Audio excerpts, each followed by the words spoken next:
You know what mechanics hate? Cheap RVs. You know what mechanics respect? Cheap RVs that refuse to die no matter how badly you treat them.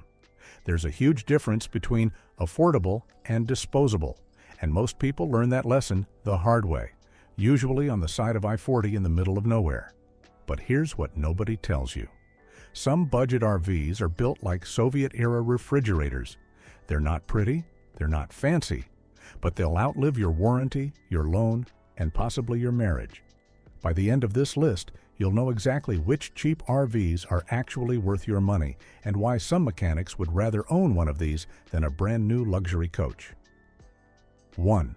Older Toyota Sunraider. Picture this.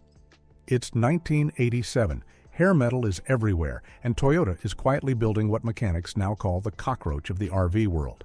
Not because it's gross, but because nothing kills it. The Sunraider isn't winning any beauty contests. It's a compact Class C motorhome that looks like someone stuck a camper shell on a pickup truck and called it a day. But that simplicity? That's the entire point. We're talking about a Toyota 22R or 22RE engine underneath, the same power plant that's still running in half the work trucks you see on construction sites. These engines have a documented history of hitting 300,000 miles without major work. Some owners report over 500,000. Verify. Here's the thing about the Sunraider. It was built during Toyota's everything lasts forever phase. The chassis is a Toyota one-ton truck. The drivetrain is Toyota. Even the electrical system follows Toyota's no-nonsense approach. When something does break, you're not calling an RV specialist charging $200 an hour. You're calling your local mechanic who works on Toyotas every single day. The interior is basic. We're talking small dinette, tiny bathroom, maybe sleeps 4 if everyone really likes each other. But basic means fewer systems to fail. No fancy slide-outs with hydraulics that cost $3,000 to fix. No computerized climate control that bricks itself after 5 years. Just simple switches, simple mechanics, simple life. You can find these for $8,000 to $15,000 depending on condition and mileage. That price point makes people nervous. They think cheap RV equals nightmare. But with a Sunraider, you're not paying for depreciation or luxury features. You're paying for a vehicle that mechanics genuinely respect. The downside? They're old. Every single one is at least 25 years old now, which means you're dealing with age-related issues like dry rotted seals, original appliances, and that distinct smell of vintage RV. But mechanical failure? That's not even on the list of concerns. 2. Gulfstream Conquest Class C, 2000 to 2005. Most people shopping for affordable Class Cs focus entirely on floor plans and ignore what actually matters. Then they wonder why they're replacing transmissions. Gulfstream doesn't have the flashy reputation of Winnebago or Airstream. They're the store brand cereal of RVs. Nobody's writing songs about them, but they get the job done every morning. The Conquest series from the early 2000s sits on Ford E-Series chassis, which matters more than you'd think. That's the same platform Ford used for ambulances, shuttle buses, and commercial vans. These chassis were designed to be abused daily and serviced cheaply. The sweet spot is the models with the Ford V10 Triton engine. Now, before you run away screaming about spark plug issues, hear me out. Yes, the early Triton V10S had that notorious spark plug problem where they'd shoot out of the cylinder head. But that was mostly 1997 to 2003, and it's a known issue with a known fix. Once addressed, these engines are bulletproof. Verify years. We're talking 200,000 plus miles without major drama, and parts are sitting on shelves at every auto parts store in America. Gulfstream kept things simple on the Conquest. Dometic or suburban appliances, both serviceable by any RV tech. Standard parallax power centers. Nothing exotic, nothing proprietary. When your water heater dies, you're not searching for some discontinued European model. You're ordering a $400 replacement that arrives in 2 days. Interior quality? It's fine. Laminate cabinets that look like every other RV from that era. Fabric that was already dated when it was new. But here's what they got right. Accessible systems. The plumbing isn't hidden behind 17 layers of decorative panels. You can actually reach your water pump without removing half the floor. These sell for $12,000 to $20,000 depending on length and miles. For that price, you're getting a 25 to 30 foot Class C that'll actually start when you turn the key. That's not nothing. The catch is Gulfstream's reputation for hit-or-miss quality control. Some conquests were assembled on a Tuesday by a happy crew, others on a Friday afternoon by people already planning their weekend. You need to inspect thoroughly, check for water damage, test every system, look for evidence of deferred maintenance. 3. Any Class B van on a Chevy Express or GMC Savannah. A guy once told me his conversion van had 340,000 miles and the only major repair was a fuel pump. I didn't believe him until he showed me the Carfax. Here's a test. Walk into any mechanic shop and ask what commercial van platform they'd choose for a cross-country trip. 9 out of 10 will say Chevy Express or GMC Savannah. These vans were the backbone of America's delivery fleet, airport shuttles, and contractor work trucks for decades. The 2500 and 3500 series with the Vortec engines, particularly the 5.7-liter and 6.0-liter, have earned a reputation for just refusing to quit. Class B RVs built on these platforms inherit that durability. Road Trek, Pleasureway, Great West vans, they all used these chassis at various points. But here's the secret, the conversion doesn't matter nearly as much as the base van. You can have the fanciest interior package in the world, but if the chassis is garbage, you're stuck. The beauty of these conversions is their size. You're not piloting a 35-foot motorhome that drives like a parade float. This is van-sized. You can park it at Target. You can use it as a daily driver if you're slightly unhinged. And mechanically, you're working with components that every shop in America knows how to service. Transmission acting up? That's a 4L60E or 4L80E. There are probably 3 rebuilt ones sitting in your local transmission shop right now. Most Class B conversions keep the factory fuel tank, cooling system, and drivetrain. The conversion company adds a bed, maybe a small kitchen, possibly a wet bath if you're lucky. But they're not re-engineering the fundamentals. That means reliability stays high. You're looking at $15,000 to $35,000 depending on age, mileage, and conversion quality. The higher end of that range gets you a newer van with lower miles. The lower end gets you something from the mid-2000s with 150,000 miles that'll easily do another 150,000. Just know what you're getting into. These are small. If you need space for 4 people and all their gear, this isn't it. But for couples or solo travelers who value reliability over square footage, this is the answer most people overlook. 4. Coachman Leprechaun, 2006 to 2010. I can already see the comments. Coachman? My uncle's fell apart in 2 years. And yeah, Coachman's quality control has been inconsistent. But this specific window of Leprechauns? They got something right. These Class Cs were built during Coachman's let's actually make these decent phase before the Great Recession forced them to cut corners again. The 2006 to 2010 models sit on Ford E-Series chassis with either the V10 or, if you're lucky, the diesel variant. But even the V10 versions are solid workhorses.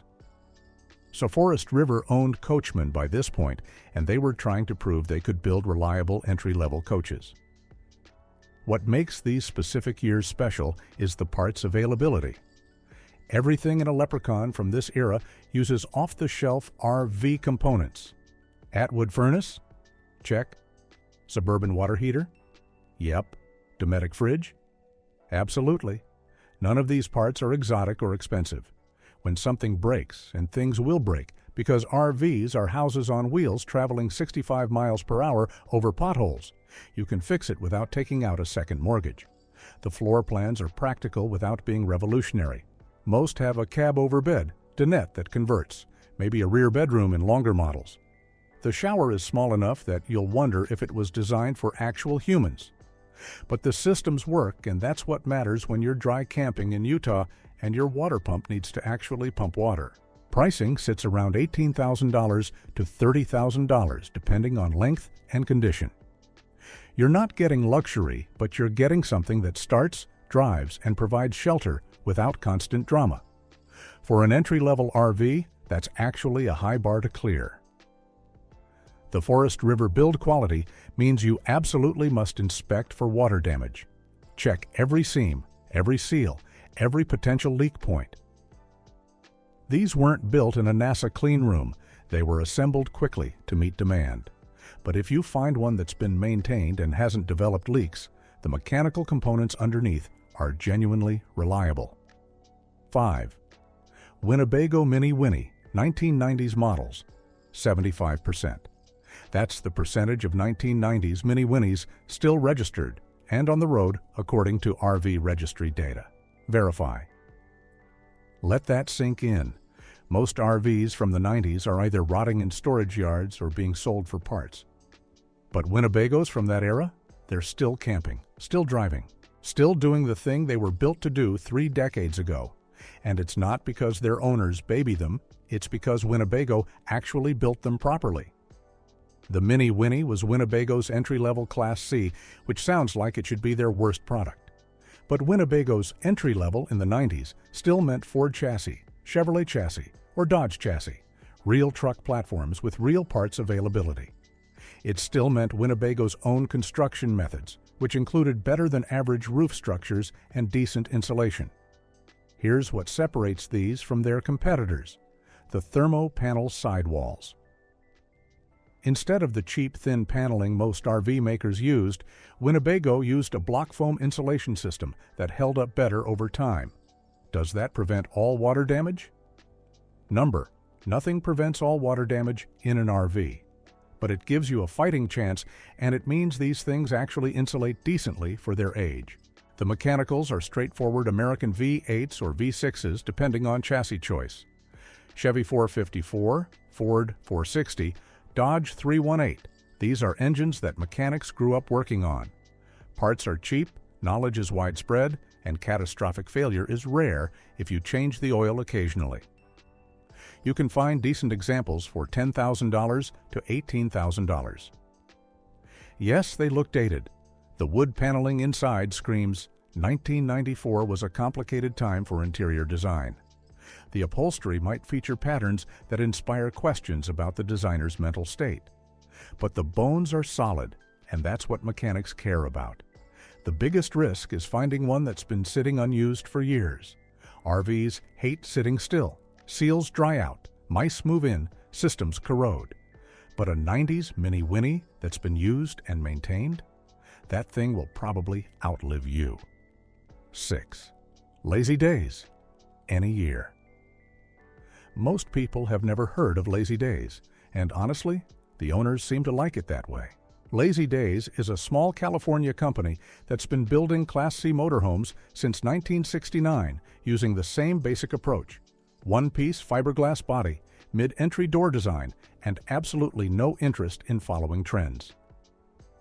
They build maybe 300 units per year. Verify. They're not trying to be the biggest, they're trying to be the best at one specific thing. That one-piece fiberglass shell is what separates these from everything else on this list. Most RVs are stick and tin construction, wood framing covered with aluminum skin. When water gets in, not if, when, the wood rots and the whole thing falls apart. Lazy Days doesn't have that problem because there's no wood frame to rot. The entire body is molded fiberglass, like a boat hull. This matters more than people realize. Lazy Days builds on Dodge or Chevrolet chassis depending on the era, so you're still working with serviceable platforms. But it's that fiberglass body that makes mechanics light up. They know these things last. They know water damage isn't a death sentence. They know someone buying a Lazy Days probably did their homework. The interiors are functional but not fancy. You're getting quality cabinets, good use of space, and a layout that actually makes sense for living. But you're not getting cutting-edge design or luxury finishes. Lazy Days owners are fine with that because they're planning to keep the thing for 20 years. Here's the catch. They hold their value. A 15-year-old Lazy Days might cost $35,000 to $50,000, which seems insane until you realize a comparable age Winnebago or Thor product is worth $15,000. The premium is real, but you're buying something that depreciates like a Toyota instead of like a Chrysler. Finding one is the hard part. Lazy Days has a cult following, and owners don't sell often. When they do hit the market, they move quickly. But if you can find one in your budget, you're buying an RV that mechanics will actually compliment instead of giving you that look that says, "Oh honey, what did you do?" 7. Pleasureway Excel on Ford E350. Unlike the massive Class A's that require a special license in some states, this one you can actually drive without sweating through your shirt. The Pleasureway XL sits in that sweet spot of Class B plus or small Class C territory, bigger than a van, smaller than a full motorhome. Built on the Ford E350 chassis with the trusty V10, these things are essentially conversion vans that got serious. The Ford E-Series platform underneath means you're working with the same components that powered commercial vehicles for decades. Transmission shops know the 5-speed automatic. Mechanics know the suspension. Parts are abundant and cheap. Pleasureway's Canadian build quality shows up in the details. Better insulation than most American-built competitors because Canadians actually understand what cold weather means.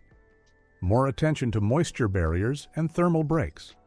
Construction methods borrowed from marine applications where water intrusion is a life-or-death concern. The Excel model specifically keeps things simple. Small galley, compact bathroom, convertible dinette, or couch for sleeping. Some models have a rear bed, others maximize living space. But every single one prioritizes functionality over flash. The cabinet work is solid wood, not particle board wrapped in vinyl. The countertops are actual Corian or solid surface, not laminate that bubbles after 2 summers. What mechanics love about these is the access to systems. Pleasureway didn't hide everything behind decorative panels. You can reach your water pump, you can service your furnace, you can trace electrical issues without removing half the interior. That's rare in RVs where manufacturers often seem to design things specifically to make repairs impossible. Pricing runs $25,000 to $45,000 depending on year and mileage. The higher end gets you something from 2010 to 2015. The lower end gets you early 2000s models that still have plenty of life left. Either way, you're buying something built to last rather than built to sell. The downside is size. If you need full kitchen capability or want to live in it full-time, the Excel probably isn't enough space. But for weekend warriors or extended road trips, it's everything you actually need and nothing you don't. 8. Older Airstream Class B vans. I can already hear people saying, "Wait, Airstream makes vans?" They did, and mechanics who know about them quietly hunt for these things. From the late 90s through mid-2000s, Airstream built Class B motorhomes on Mercedes Sprinter and Dodge Sprinter chassis. These weren't the aluminum trailers Airstream is famous for. These were van conversions. And while Airstream's trailer quality is legendary, their van conversions are quietly excellent in completely different ways. The Sprinter chassis underneath is either loved or hated depending on who you ask. European diesel mechanics love them because they're actually well engineered. American mechanics who only know domestic V8s hate them because they're different. But here's the reality. Sprinter reliability is solid if you maintain them properly. The 2.7-liter 5-cylinder diesel in earlier models is proven. The transmission is stout. The chassis itself was designed for commercial use across Europe. Airstream's conversion work is where things get interesting. While other companies were cramming as much stuff as possible into limited space, Airstream focused on quality over quantity. Real hardwood cabinets, marine-grade components, electrical systems that make sense.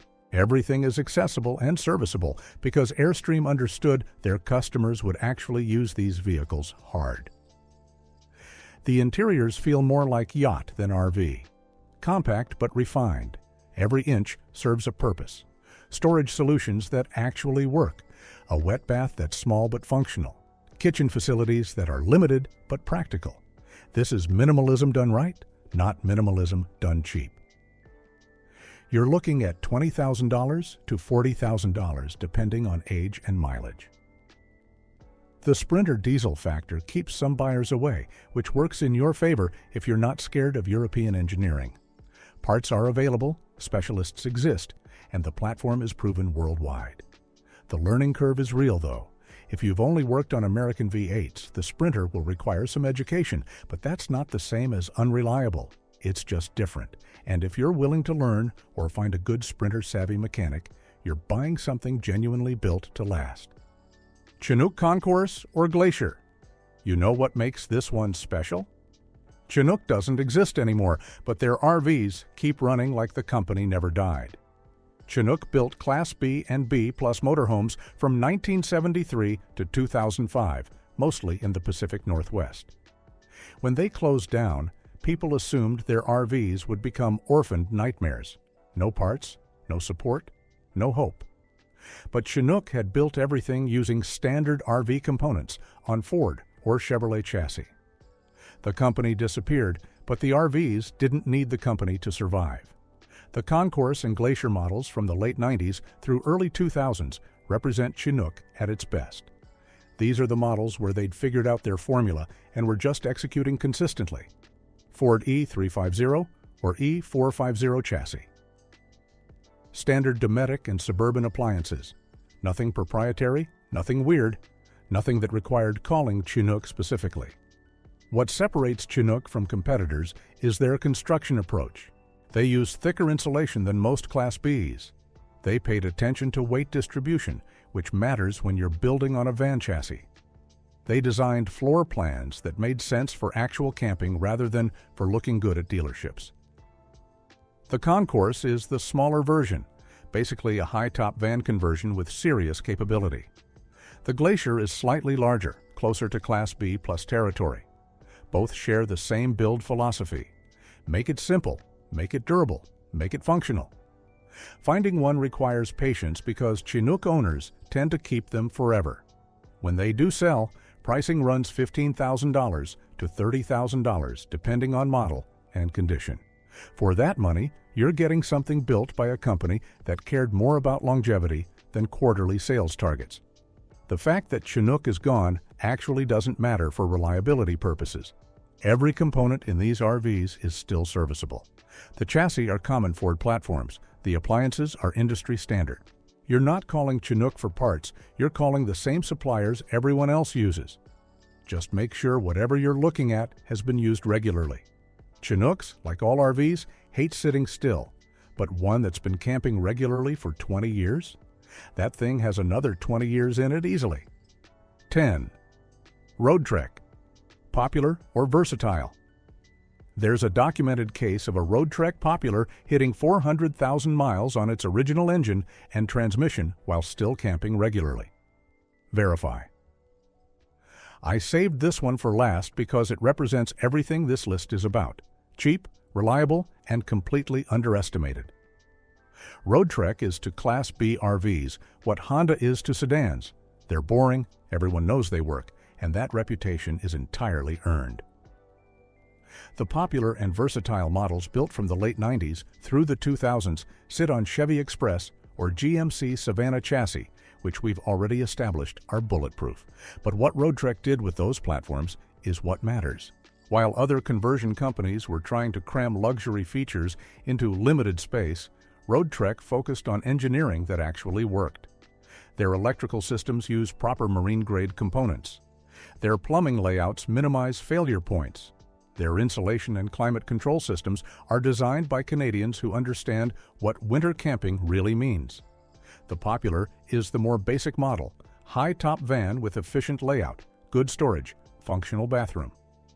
The Versatile is slightly larger with more features. But both share Road Trek's obsessive approach to making things actually work long-term. Cabinet doors that don't fall off after 5 years, countertops that don't delaminate, trim pieces that stay attached. These sound like low bars to clear, but most RV manufacturers trip over them constantly. What mechanics respect about Road Treks is the access to systems. The battery compartment makes sense. The fresh water system can be serviced without removing interior panels. The furnace and water heater are accessible. Everything is designed like someone might need to fix it someday, which is shockingly rare in RV construction. Pricing sits at $18,000 to $40,000, depending on age, mileage, and specific model. You can find older examples with higher miles at the low end or newer units with lower miles at the high end. Either way, you're buying something that's proven itself over hundreds of thousands of actual miles. The trade-off is size. These are van-sized, which means tight quarters.